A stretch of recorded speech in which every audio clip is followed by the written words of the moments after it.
മാതാപിതാക്കളും കുട്ടികളും അതുപോലെ കുട്ടികളാകാൻ പോകുന്നവരും കണ്ടിരിക്കേണ്ട ഒരു വീഡിയോ ആണ് ഞാനിപ്പോ ചെയ്യുന്നത്. ഇത് നടക്കുന്നത് വർഷം 1992 ഫെബ്രുവരി 12 UK-ലാണ്. വൈകിട്ട് 3:30 ഡെനിസ് ബുൾഗർ എന്ന സ്ത്രീ അവരുടെ കുട്ടിയായ, അതായത് വെറും 2 വയസ്സ് പ്രായമുള്ള അവരുടെ മകൻ ജെയിംസ് ബൾഗറുമായിട്ട് ഒരു ഷോപ്പിംഗ് മാളിൽ പോയി. അവിടുത്തെ ഫേമസ് ട്രാൻഡ് എന്ന പേര് വരുന്ന ഒരു ഷോപ്പിംഗ് മാളിലാണ് അവർ പോയത്. അവരുടെ ഒരു ബന്ധുവിന്റെ കൂടെയാണ് അവർ പോയത്.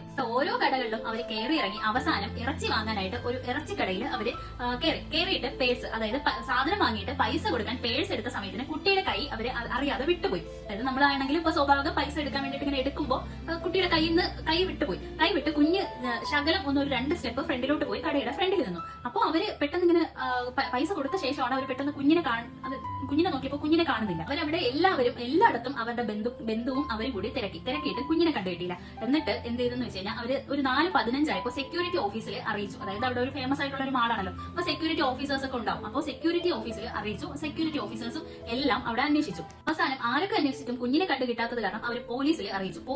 24 hours കഴിഞ്ഞിട്ടും അവർക്ക് കുഞ്ഞിനെ കണ്ടുകിട്ടിയില്ല. അവസാനം 2 ദിവസം കഴിഞ്ഞപ്പോൾ അവിടുത്തെ, അതായത് ഈ മാളിന്റെ തൊട്ടടുത്ത ഒരു 6 കിലോമീറ്റർ അകലെയുള്ള ഒരു റെയിൽ പാതത്തിൽ വെച്ച് കുഞ്ഞിന്റെ മൃതദേഹം കണ്ടെത്തി. ഇതിനെ കാണാതായി പിറ്റേ ദിവസം, അതായത് 1992 ഫെബ്രുവരി 13 CCTV അവർ നോക്കിയപ്പോൾ CCTVയിൽ ആ കുഞ്ഞും, അതായത് ജെയിംസും വേറെ മറ്റ് 2 കുട്ടികൾ, അതായത് വലിയ പ്രായമൊന്നുമില്ലാതെ ഏകദേശം ഒരു 8, 9, 10 വയസ്സിനകത്ത് തോന്നിപ്പിക്കുന്ന 2 കുട്ടികളും കൂടി, ഇവർ 3 പേരും കൂടി ഷോപ്പിംഗ് മാളിന്റെ ഫ്രണ്ടിൽ കൂടി നടന്ന് പുറത്തേക്ക് ഇറങ്ങുന്ന ഒരു ദൃശ്യമാണ് CCTVയിൽ കണ്ടത്. മാധ്യമങ്ങളിലും പിന്നെ മാളിന്റെ അടുത്തുള്ള കുട്ടികളോടും മുതിർന്നവരോടും എല്ലാം പോലീസ് അന്വേഷിച്ചു.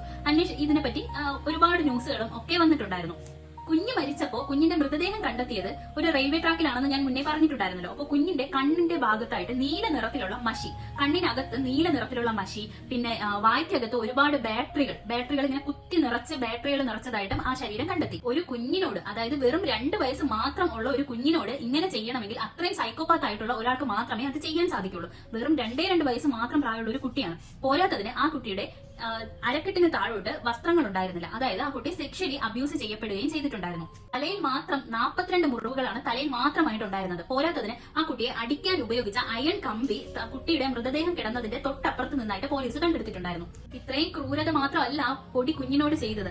ആ കുഞ്ഞിനോട് ഇത്രയും ക്രൂരത ചെയ്ത് അത് മരിച്ചു കഴിഞ്ഞിട്ടും റെയിൽവേ ട്രാക്കിൽ അതിന്റെ മൃതദേഹം ഇട്ടപ്പോ അതിന്റെ പുറത്തുകൂടി ട്രെയിൻ പോയിട്ട് ആ മൃതദേഹം 2 പാർട്ടായിട്ട് മാറി. ഈ സംഭവം പുറത്തു വന്നതോടുകൂടി എല്ലാവരുടെയും മനസ്സിൽ, അതായത് ആ സ്ഥലത്ത് UK-യിലുള്ള എല്ലാവരുടെയും മനസ്സിൽ വന്ന ചോദ്യങ്ങൾ, അധികം ചോദ്യങ്ങൾ വന്നു. ആരാണ് ആ കൊണ്ടുപോയ 2 കുട്ടികൾ?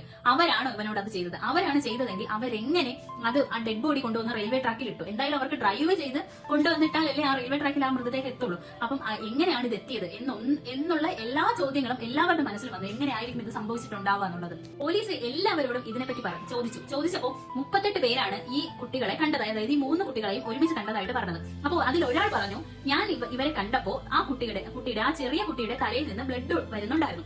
അപ്പോൾ എന്ത് പറ്റിയതാണെന്ന് ചോദിച്ചപ്പോൾ പറഞ്ഞിട്ടുണ്ടായിരുന്നു, അതായത് ഈ കുട്ടിയെ ഞങ്ങൾക്ക് അറിയില്ല, ഇത് എവിടെ നിന്നോ വന്നതാണ്, അപ്പൊ ഞങ്ങൾ പോലീസ് സ്റ്റേഷനിൽ കംപ്ലൈന്റ് കൊടുക്കാൻ പോകുന്നതാണ്, ഈ കുട്ടിയെ സ്റ്റേഷനിൽ കൊണ്ടുപോയി കംപ്ലൈന്റ് കൊടുക്കാൻ പോകുന്നതാണ് എന്ന് മറ്റൊരാൾ പറഞ്ഞു. ഈ കുട്ടിയെ കണ്ടപ്പോ ഇത് ആരാണ് എന്ന് ചോദിച്ചപ്പോൾ, ഒരു ലേഡിയാ പറഞ്ഞത്, ഇത് ആരാണ് എന്ന് ചോദിച്ചപ്പോൾ മറ്റു 2 കുട്ടികൾ പറഞ്ഞു, ഇത് ഞങ്ങളുടെ സഹോദരനാണ്, താഴെ കളിച്ചുകൊണ്ട് നിന്നപ്പോൾ താഴെ വീണ് മുറിവ് പറ്റിയതാണ്, ഞങ്ങൾ വീട്ടിലേക്ക് പോകുന്നതാണ് എന്ന് പറഞ്ഞു. അപ്പോൾ എന്തുകൊണ്ട് ഈ മറ്റുള്ളവർ അവനെ രക്ഷിക്കാൻ നോക്കിയില്ല എന്നുള്ള ചോദ്യത്തിന് ഉത്തരവാണ് ഇവർ പറഞ്ഞത്. ഈ CCTVയിൽ കണ്ട 2 കുട്ടികളെ പറ്റി പോലീസ് അന്വേഷിച്ചപ്പോൾ ഒരാളുടെ പേര് റോബർട്ട് തോംസൺ 10 വയസ്സും ഒരാളുടെ പേര് ജോൺ വെനാബിൾസ് 10 വയസ്സ്, അതായത് 2 പേർക്കും 10 വയസ്സാണ്.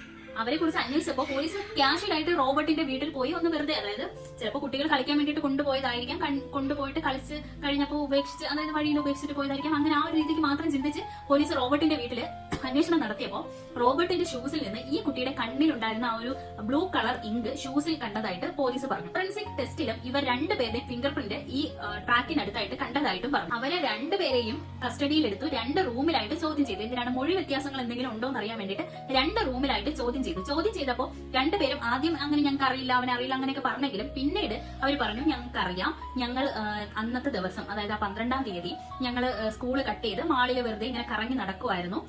അതിനിടയ്ക്ക് മോഷണങ്ങൾ നടത്തി, മാളിനകത്ത് തന്നെ മോഷണം നടത്തി. ഇവർ മോഷണം നടത്തുന്നത് ആദ്യമായിട്ടൊന്നുമല്ല, ഇവരിത് ചെയ്തുകൊണ്ടേയിരിക്കുന്ന ഒരു പ്രോസസ്സാണ്. അതായത് ഇവരുടെ ഫാമിലിയും പ്രത്യേകിച്ച് റോബർട്ടിന്റെ ഫാമിലി ബാക്ക്ഗ്രൗണ്ട് ഒട്ടും നല്ലതല്ല. 2 പേരുടെ അങ്ങനെ തന്നെയാണ്, അത്ര നല്ല ഫാമിലി ബാക്ക്ഗ്രൗണ്ട് അല്ല ഇവർക്കുള്ളത്. മാളില് വെറുതെ അവരെങ്ങനെ നടന്നപ്പോഴാണ് ജോണിന് ഒരു കൗതുകം തോന്നിയത്. ഒരു ചെറിയ കുഞ്ഞിനെ നമുക്ക് തട്ടിക്കൊണ്ട് പോയാൽ എങ്ങനെ ഇരിക്കും എന്നതപ്പോ ജോൺ എന്ത് ചെയ്ത് റോബർട്ടിനോട് പറഞ്ഞു. റോബർട്ടിന് സമ്മതം, ഓക്കെ എന്നാ ചെയ്യാം എന്നുള്ള ഒരു മൈൻഡ്.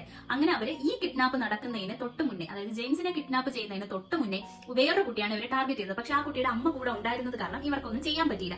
അത് കാരണം അവര് ആ കുട്ടിയെ വിട്ടു. അപ്പോഴാണ് ഈ കൊല്ലപ്പെട്ട കുട്ടി പുറത്ത്, അതായത് ആ അമ്മയുടെ കൈ വിട്ടിട്ട് കടയുടെ പുറത്ത് നിൽക്കുന്നത് കണ്ടതും ആ കുട്ടിയെ കൊണ്ടുപോയി. തുടക്കത്തിൽ അവർക്ക് കിഡ്നാപ്പ് മാത്രമായിരുന്നു പ്ലാൻ. ആദ്യം അവർ കരുതിയത് കാറിന്റെ ആദ്യം കിഡ്നാപ്പ് ചെയ്യാം എന്ന് മാത്രമാണ് വിചാരിച്ചത്. പിന്നീട് വിചാരിച്ചു ഓടിക്കൊണ്ടിരിക്കുന്ന ഏതെങ്കിലും കാറിന്റെ ഫ്രണ്ടിൽ അങ്ങ് തള്ളിയിട്ട് കൊന്നാലോ എന്ന് വിചാരിച്ചു. ഒരു കൗതുകം, അവര് പറഞ്ഞതാണ് ഒരു കൗതുകം എന്ന് പറഞ്ഞു. അപ്പോൾ കാറിന്റെ ഫ്രണ്ടിലോട്ട് തള്ളിയിട്ട് കൊന്നാലോ എന്ന് വിചാരിച്ചു. പിന്നെ വിചാരിച്ചു വേണ്ട, അങ്ങനെ ചെയ്യണ്ട എന്ന് കരുതിയിട്ട് അവരൊരു കനാലിന്റെ സൈഡിൽ കൊണ്ടുവന്ന് ഈ കുട്ടിയെ അവിടെ നിർത്തിയിട്ട് അത് നോക്കാൻ പറഞ്ഞു. നോക്കിയപ്പോൾ കുറെ നേരം നോക്കുമ്പോൾ ഇവ എടുത്ത് ചാടും എന്ന് കരുതി. പക്ഷെ അപ്പോഴും അതും അവർക്ക് പാടി. രണ്ട് പദ്ധതികളും നടക്കാത്തത് കാരണം അവർക്ക് നല്ല ദേഷ്യം വന്നു. ഇവനെ അടിക്കാൻ തുടങ്ങി. എന്നിട്ട് കനാലിന്റെ മുകളിൽ നിന്ന് താഴേക്ക് തള്ളിയിട്ടു. ആ തള്ളി ഇട്ടപ്പോഴാണ് അവന്റെ തല പൊട്ടി ബ്ലഡ്. ശേഷമാണ് അവര് റെയിൽവേ ട്രാക്കിൽ കൊണ്ടുപോയത്. റെയിൽവേ ട്രാക്കിൽ കൊണ്ടുപോയി അവിടെ വെച്ചാണ് അവനെ സെക്ഷലി അബ്യൂസ് ചെയ്തത്. റെയിൽവേ ട്രാക്കിൽ കൊണ്ടുപോയിട്ടും അവനെ ഒരുപാട് അവർ ഉപദ്രവിച്ചു, ഒരുപാട് ടോർച്ചർ ചെയ്തു. തലയിൽ ആ ഒരു ഇരുമ്പ് വടി കൊണ്ട് അവനെ അടിച്ചു, എല്ലാം ചെയ്തു. അതായത് സെക്ഷലി അബ്യൂസ് ചെയ്തു, ഉപദ്രവിച്ചു, അടിച്ചു, ഇടിച്ചു, എല്ലാം ചെയ്തിട്ടാണ് കൊന്നത്. ആ കുട്ടി അവിടെ വെച്ചാണ് മരണപ്പെട്ടത്. എന്നിട്ട് അവര് ട്രെയിൻ വരുന്നവരെ അവർ രണ്ടാളും അവിടെ തന്നെ നിന്നു. അതായത് ഈ കുട്ടിയുടെ ബോഡി കൊലപാതകമല്ല എന്ന് തെളിയിക്കാൻ വേണ്ടിയിട്ട്, സാധാ ഒരു ട്രെയിൻ കയറി ഇറങ്ങിയതാണെന്ന് തോന്നിപ്പിക്കാൻ വേണ്ടിയിട്ട് അവിടെ കൊണ്ടുവന്നിട്ട് ട്രെയിൻ കയറി ഇറങ്ങി 2 കഷ്ണമാവുന്നത് വരെ അവരത് നോക്കിക്കൊണ്ടിരുന്നു. ഇതൊക്കെ നിങ്ങൾ ആലോചിക്കേണ്ട ഒരു കാര്യം എന്ന് വെച്ച് കഴിഞ്ഞാൽ, വെറും 2 വയസ്സ് പ്രായമുള്ള ഒരു കുട്ടിയാണ്. പോരാത്തതിന് കൊലപാതകികൾ വെറും 10 വയസ്സുള്ള 2 കുട്ടികൾ.